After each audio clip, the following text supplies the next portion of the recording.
Hello everyone, welcome to the Redmen TV. It is the team news tantrum show today. Jurgen Klopp's going to put a team out. We're all going to have a tantrum about why he didn't pick said player and why he did pick said player, and that's pretty much how it goes down. For this one, I'm joined by Ross. Unfortunately, Paul isn't very well, so Ross stepped in. Legend that he is, joining us for tonight's games. I didn't have much choice really, did I? No. But yes, Well done, regardless. I'm stepped up, once prodded and pushed. Fit and healthy and ready to go. I'm excited for this game, actually. I am as well, you know. Like, we're about 5 minutes away now, I think, from the team news reveal. Ross, for you, do you think he's going to rotate loads and loads of players? And who are the players that you're probably thinking won't start? No, I don't think he will, but I've said that for the past 3 games, and he has. And, we were talking briefly before, and I ended up doing a starting 11 or 2 last week. It's just, I get confused with what I'd do and what I think Jurgen Klopp will do, and nobody knows what Jurgen Klopp's going to do. It's just mad. And it doesn't help. We don't have the data in front of us. I was thinking about this today I think, like, Robertson, for example, like, I'd rest him, but I don't know his official stats. I don't know where he's up to. I don't have the analysis on Andy Robertson to think, well, maybe he can go again. Why not? Well, because I just don't have that on me. It's just not on Twitter, so I don't know about it. Therefore, it doesn't exist. You just need to ask Simon Brundish. He's got all the information Simon there. Brundish does know a lot of, he just has a lot of knowledge. But then I get caught between going, well, there's only a couple of games left. You just push these players through and tell them to go again. But also, it's a risk. We've got a squad, and I think that Robertson does get rested for this one, which probably means that he plays if I think that. But I think Kostas has to play some form of football. I also get confused easily. As to what's too many changes, and that's fear in my own head of going, do you upset rhythm by making too many changes? But also you need to keep everyone fit and firing, and people deserve some people deserve a place. And then I don't think anyone was terrible against Tottenham, but it was just a frustrating performance at times. It was, yeah. Look, it seems like a few hours ago now we did the podcast, and I think the kick-off question was put in by John Lee David Blackshaw, wasn't it? And I can see that he's a YouTube member. I know he's a club legend as well, massive supporter of us and apparently the Tories. But no, he's saying he's not a Tory, and I know, I got your email, Ross forwarded it on to me. I have replied both in Discord and on email as well, so I know you don't vote Tory, but your name is Tory. It's very, very Tory. And what I love about this is there's no right to reply, because I'll just ignore your next comments. It's fine. But we are just a few minutes away. Kostas Tsimikas, I think I'm with you, mate. I think he starts tonight. I'd be surprised if Mo Salah starts, although I did put him into the starting 11. Yep. But they're the rumours that are flying around are that Salah's not going to start. We're going to find out in about 2 minutes or so. I would absolutely start Firmino if he's fit. I know Jurgen said in his press conference yesterday, didn't he, Ross, that he trained for a couple of days before the last game against Tottenham. Yep. In my head, that means he gets to train maybe once or twice more. I think if he's not involved from the start, I expect him to be involved somewhere along the lines. I think he said it in his pre-match presser before Spurs as well, saying it's too soon for Bobby. In fact, I think he said he could play some part, but he said it makes sense just to rest him. You've got the players there. Well, we thought we had the players there. I thought that Spurs game absolutely suited Bobby Firmino down to the ground in the end, and we couldn't use him. I want to see a bit of Bobby Firmino, but I don't want to rush him back. And if you've got the players there, and this is the good thing about having Mo, Mane, Diaz and Jota, you don't need to rush these players back. I don't want to hinder him. We might get to a game where, I don't know, maybe a Champions League final, and he's not been in his best form, Bobby Firmino, but he might suit a game like that. If Bobby's not available, Ross, is Origi an option for us today? Yeah. And this is, and again, when I did the starting 11 the other day, it's so difficult, and you said before, because not only is the different players that are interchangeable or might be you can make a case for, I don't have an issue with any of them starting. If Origi starts this game, fine. I'll back him to score. Yeah, I said that a lot yesterday on the starting 11. It's like when I put Milner and Keita and Hendo, I think, in the midfield 3, it's not because Klopp thinks, we're resting players for the FA Cup final. It's because Jurgen truly believes they can win this game. And the bonus is he gets to rest players for the FA Cup final. Yeah. So any of these lads that he brings in, he has full confidence in, doesn't he? If Mo doesn't start, for example, I think he'd be pissed off if he doesn't start, to be honest. But I think he always has to be saved from himself at times. He is human, and he needs to remember that, and we need to remember that. And I know loads of people get on his back about not passing to Diaz at Spurs at the weekend, or maybe even his recent form in goal scoring and assist records. But if he's pissed off, he's ready to go on Saturday against Chelsea. Good. Bonus. We've had a super chat come in from the legend that is Mr. Scott Hawks. Thank you so much. Scott, $35. Wow. I'd be surprised if Fab starts. Would have no concerns if the Greek Scouser came in. Either way, hoping for a performance today that doesn't elevate my blood pressure yet again. Ross, do you want to take a little walk over to the board, mate? Because I believe that the team might well be out, and it is. I am going to shout them out to you as you make the long and arduous path all the way over. He's nearly there. He's absolutely there. So we're going to go with Alisson in goal. We've got Trent Alexander-Arnold. We've got Joel Matip, Virgil van Dijk and Kostas Tsimikas. Yep. Oh, hello. Kit Van Dijk, yep. Yeah. No Hendo. Oh, okay. Fabinho is playing in the 6. Yep. Naby Keita and Kurt Jones. Kurt Jones is to the left of Adrian. We went through this in rehearsals. He got it wrong then. He's just got it wrong then again. Yeah, joking my arse. It was just so Keita Jones, Diaz, Jota, Mane. Oh. Diaz, Jota and Mane. In what? I'd guess. Well, this is for you to go, but I think you've got that right there. And then substitute Kelleher. Yep. Canate. Yep. Thiago. Yep. Milner. Yep. Firmino. Ooh. Yep. Salah. Yep. Gomez. Yep. Henderson. Yep. And Origi. Oh, there we go. So there you go. Do you want to go through the team in its entirety now? I do. Right then, so in goal, Alisson Becker, left back Kostas Tsimikas, as we talked about before, where we thought he'd start this game. Fully deserves to start in my opinion, as does Andy Robertson a rest ahead of the Chelsea game at the weekend. Van Dijk and Matip, Trent, Fabinho at the base of the midfield. Interestingly, probably Kurt Jones starts this game with Naby Keita. It'd be interesting to see the Aston Villa midfield and how they line up as well. Diaz, Jota and Mane. I suppose you could even go Diaz on the right maybe, but I think he'd be out on the left. Or Jota out on the left. I think some people prefer him down the left as out the centre. Mane down the middle has been like a not a new player, but a new man. He seems to have regained his form down there. But I think I'm going to stick with Chris. Diaz on the left because I think he's just too explosive down there. Mane, old school right. Jota in the middle. The bench, Kelleher, Canate, Robbo, who's been rested, Jimmy Milner, Bobby Firmino. Be interesting to see if he gets some minutes. Maybe it depends on how the game pans out, but it'd be good to see him getting 10, 15, maybe 20 minutes ahead of the FA Cup final. Divock Origi, Thiago, Joe Gomez, Jordan Henderson and Mohamed Salah. But Chris, I think the big talking point, well, certainly for me, the big talking point is Kurt Jones and Naby Keita in midfield. Yeah, I'll tell you what, mate, just stay there 1 second for us, Ross, because I think for me, with Sai being in here, you probably need to talk. Yeah, well, we might have gone to, don't know. Who knows who's on the camera? But yes, we could just talk about that midfield 3 and, is it me on camera or is it Si on camera? I can't see that TV that's in the other that's studio. why I said you better stay there when I saw Si walk in. I was like, you better not move because Si's in here and the camera's on you.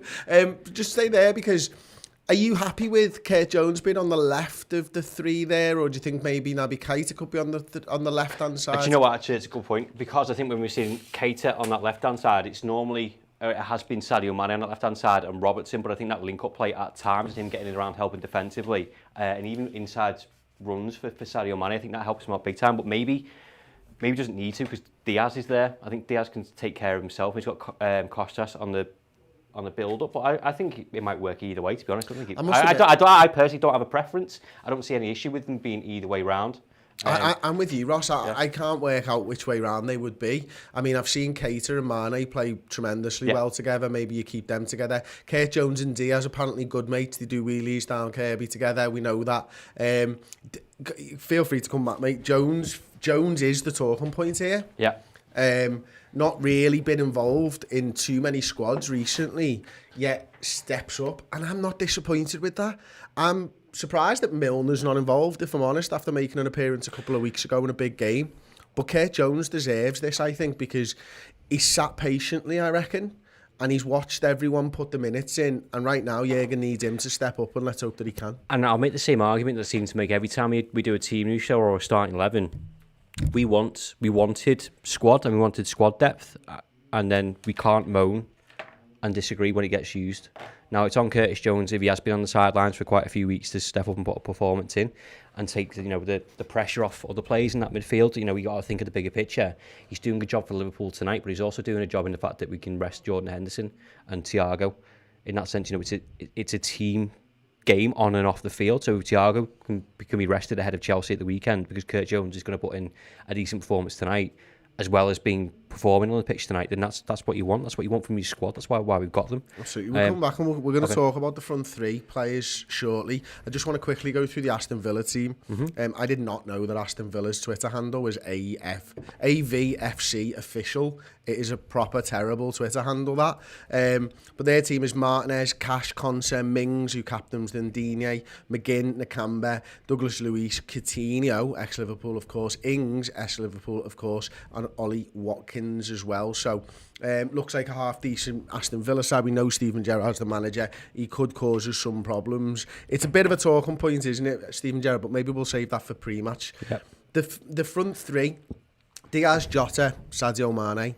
Now, we know you mentioned it, Sadio Mane's been brilliant through the centre. Diaz actually looked all right on the right-hand side the other week, but when they switched him to left, I think it was half-time or whatever, he looked even better. It was that Villarreal that we did that second leg. He looked even better. Jota obviously is a left-sided player or through the centre. I think it'll be Mane, Jota, Diaz like that, but it wouldn't surprise me if Jota was out on the left, Diaz through the middle, Mane through the middle and Diaz on the right. What do you think the best front three option we've got available is? I think the best front three is as I've got it on that board, Diaz, Jota, Mane. But to your point before, it wouldn't surprise me if we mix it up halfway through the game, and that's the beauty of having that front three. The five people that we got up there, maybe Firmino not so much, but we've seen it during games. So as you just mentioned there, Diaz, okay, I'm not having much look down the left after 25 minutes. I tell you what, I'll go to the other side, mate, and you can run at this fella for 10 minutes, and we'll mix it up. I actually think it's quite interesting. I was looking at the Aston Villa bench there, without being a massive snob, but I think the power that we got on that bench as well could be the difference in this game. We said this loads. You've got Diaz running at you for 60 minutes. Sounds, just bring Salah on, and you can change it up a little bit as well. So hopefully we've got enough power on the bench. Let's have a little look at the board again now, please, Shai. And you can see Ross is talking about power on the bench. I mean, we've literally got an extra lad on the bench there, haven't we? And I think it's Andy Robertson who's not on the bench. I think it's just the 9 players. If you can do it without the camera being able to see you, Ross, that would be really impressive. Yeah, they can't see you at all. You're absolutely fine there. No one saw that. I don't think Andy Robertson is on the bench. That's an important point in and of itself, isn't it, Andy Robertson? I mean, we want him fit and firing to Chelsea. We know. I would suggest that from all the backup players, Kostas Tsimikas has performed at an incredibly high level this season. Yeah. And he'll feel a little bit disappointed that he's not got more games, but him being able to rest Robertson, we've now seen the best of Robertson as well, where he started to look a little bit leggy maybe last game or so. Yeah, and credit to him for being patient as well. I know this is all part of Liverpool's recruitment of not getting people in. They're going to have like massive egos or, be a bad apple. Because he could easily go, and again, to the amount of shows that we've done here, I think Kostas will start this game, and he's not. It's Robertson again. He has to play his part, just like Kurt Jones is doing. But I think, again, you don't have an issue with Tsimikas starting. The drop-off that we've had at left-back isn't what it was. It's not James Milner coming out at left-back, who will do an admirable job, but you don't get the same output of play. I think you can maintain the same style of play largely with Tsimikas and the energy that he's got. I absolutely love the fact that he just wears his heart on his sleeve in every game. That's not a credit to... It's not a point to be a footballer and start for Liverpool Football Club, but he backs it up with quality as well. Some of his delivery is exceptional. Yeah, it is. Bod in our Discord chat, you can see it on my screen now. I like Jones in there. Millie is our utility sub and no Robbo at all, so fair enough. But I think this is going to be a formation that morphs according to how the game goes. And he's put a question mark on there as well. And I think he could be right. I think you alluded to it before, pretty astute point about the front three and being able to mix it up and have a little run at the individual centre-halves for Aston Villa in their own time type of thing. The midfield three looks pretty set, but you could easily switch Keita and Jones around. It's not something Liverpool do very often. The options on the bench, though, as well. When you think of Thiago, when you think of Henderson, Salah, Firmino, James Milner, Origi, in an ideal world, you maybe bring in Milner, Gomez and Origi are your 3 subs that you probably want to use, but with the option, if you need to, of getting minutes for Firmino pre-cup final, because that could be huge with a potentially 120-minute game at the weekend. Yeah, you don't want to play them, do you? The midfield's also interesting because to me, and I've been quite adamant about this, the midfield balance has to be perfect for it to work for Liverpool. Now on the face of it, that looks pretty attacking. So it'll be interesting to see how Aston Villa set up. If Aston Villa are going to low block, which I don't think they will, that's quite an attacking thing, midfield. Keita can bomb on forward, be that extra man in attacks, but Kurt Jones can sit back, or Kurt Jones can be the extra runner, which we've seen so far from Liverpool this season. Keita can do a bit of defensive work and support Fabinho and the back line. Kurt Jones retaining the ball is a big one for me as well, but that seems to be his strength, which I quite like. He can keep hold of the ball and get other people up the pitch, and I think we can hit Aston Villa. Yoda Johannes, YouTube comment here. I'm a bit worried. Stevie mentioned that Spurs showed how you can play against us. Now, I must admit, I'm not really concerned about that. I think, you've got to have the players for that. Aston Villa, are they quite at the same level of player as Tottenham Hotspur? No, probably not. Are they as good defensively? No, probably not. My concern here is just the pressure that's on us and the fact that there's a cup final coming up. So Jurgen's big job for me, Yoda, is that he's got to focus those players that this is the game that you're talking about. Kurt Jones needs to believe he can break into the FA Cup side, whether it's true or not. Yeah. As does Naby Keita, as does Mane needs to believe, and Diaz needs to believe that they're playing for a shirt in the cup final. Yeah. That's got to be the sort of carrot that you've got to sort of hold in front of these lads. I am interested with Van Dijk and Matip, though, just to move it on slightly, as to whether this is the centre-back partnership for the weekend or whether he's going to bring Konate back in. What's your early thoughts on that?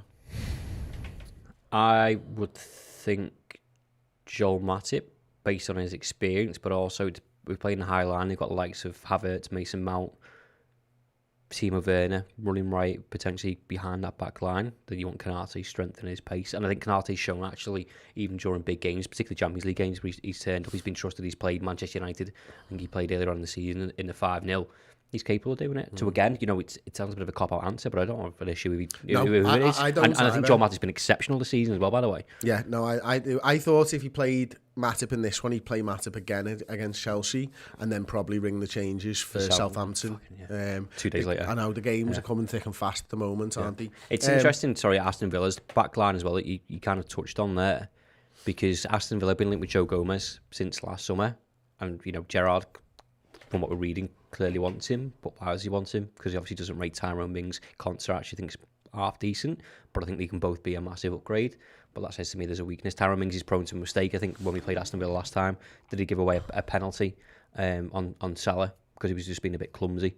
So there's a weakness there for me.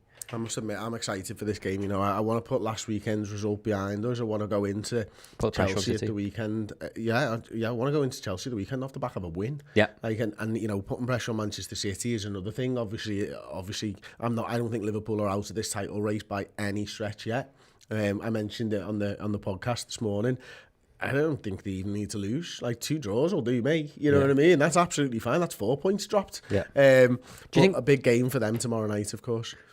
It will be in the back of maybe Jurgen's mind, and I don't think it will. So I've answered my own question here, but the goal difference thing. Do you think if they lose, let's say just a 1-0, right? We need to win 3-0, and that's the goal difference wiped out in one game. What I'm saying for tonight, do you think he just goes actually fucking blow him out the water? Yes, I think you do have to sort of let the lads off the leash a little bit here. So you might see him make sort of outlandish changes at 2-0, let's say. You might see him throw a forward on instead because he's thinking of goal difference.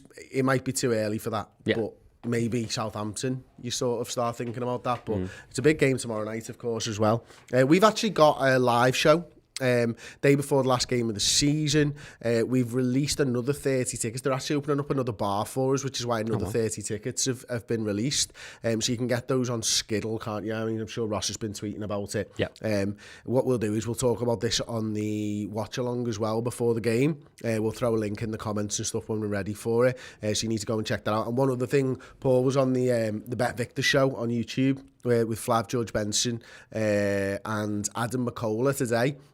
And it's good watching, I'm telling you now, because I recommend going over there and having a little watch of this. We'll put a link out on our Twitter as well, won't we, please, Ross? So you can go to that. We've got a little clip for you here as well, where they're basically talking, this time about the derby. The whole show is about Arsenal and Tottenham, which is glorious because it's none of our business, which is why it'll make you feel good about life. Paul basically sits there for the most part of this show laughing at them. It's very good to watch. Here's a little clip, him talking about the Liverpool-Everton rivalry.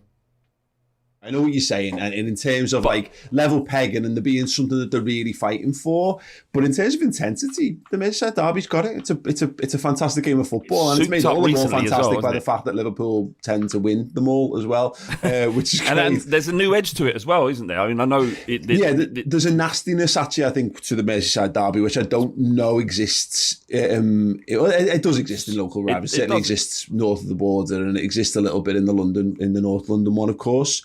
But look, there's just something more to it. I don't know that you guys can have the same type of rivalry because I know you live in the same city, but you don't. London's not. London's just a collection of places, you know what I mean, rather than being huge. A genuine. Exactly, yeah. It's a sprawling metropolis, whereas, you know, Liverpool, you know, your next door neighbour, I mean, my next door neighbour literally supports Everton. That's how it goes, you know what I mean? Everyone supports one of the other. Having your rivalry be properly within the city boundaries, I think makes a big difference. You know, I was in the shop coming in before and just people at the till discussing the results at the weekend with people behind the counter. I don't think you get that in London in quite the same way. Whereas that's what we've got. And yes, Everton have been rubbish for ages, but it hasn't taken away from the spice of that game. And at any point, if they manage to get themselves sorted again, you know, you go back to the 80s when they were 1 and 2, you know, pretty much for that spell in the mid 80s when Liverpool and Everton were the best two teams. If they were ever to get back to that, I don't think there'd be any doubt that that's the biggest local rivalry and derby in English football. Yeah, I watched the show this afternoon. It's a good laugh just to see the pain on everybody else's face, to be honest with you. It's Last Fan Standing. It's on the BetVictor YouTube channel. I've just thrown the link in the description. There's links on Twitter and stuff for you as well. We're going to wrap it up shortly, but I just want to get... We don't normally do this, but we've had the team out. What's your score prediction for tonight, Ross? Oh, well, I said on TikTok 7-2 to Liverpool. Oh, wow. Just to reverse. We've got a TikTok. Yeah. Is that why people keep shoving iPads in my face? Partly. That's okay, cool. Another subscription website we've set up that we didn't tell you about. Yeah. And why did we record on an iPad? As opposed to a tripod? No, just a fucking phone. Because it gets edited and we all get mashed together. Apparently. I don't know. Yeah. Just discovered iPads in Leeds. That's what it is. Scott's just discovered it. Score prediction, I'll go 2-1 Liverpool. I'm curious, do you think Paul records on an iPad for his vlog? No. That would be fucking hilarious. In the clock. 12-inch iPad, go ahead. Fucking love it. What did you go to? I wasn't listening. 3-0? 3-1? No. 3-2? No. 4-1? No. 5-1? No. 7-2? No. You definitely said 7-2. 1-0? No. 2-0? No. 2-1? Yes. Oh, wow. I got there at 2. the end. 1. What? No, 2-1. 2-1 to Liverpool. Of course. What? The comments got there before me and they're on a fucking delay. There you go. I'm going to go 3-1 Liverpool. A Kurt Jones brace. And one from Diogo Jota to get himself back into a little bit of form pre the cup final. We'll be back about 1:45, or, you know, otherwise known as 27 minutes for tonight's game. Looking forward to it. Got a call coming in. Don't know who it's from. Thank you very much for watching. See you all soon. Ta-ra. Thank you so much for checking the video out. If you want more from us, then do consider joining Redmen Plus, which funds everything we do here for free on YouTube. But not just that, we're going to give you a whole bunch of incredible Liverpool content in podcast and in video form, extra Redmen TV shows and documentaries, features and interviews with Liverpool legends past and present. Get closer to the city, to the football club that we all love on redmenplus.com. Click the button, head over there now.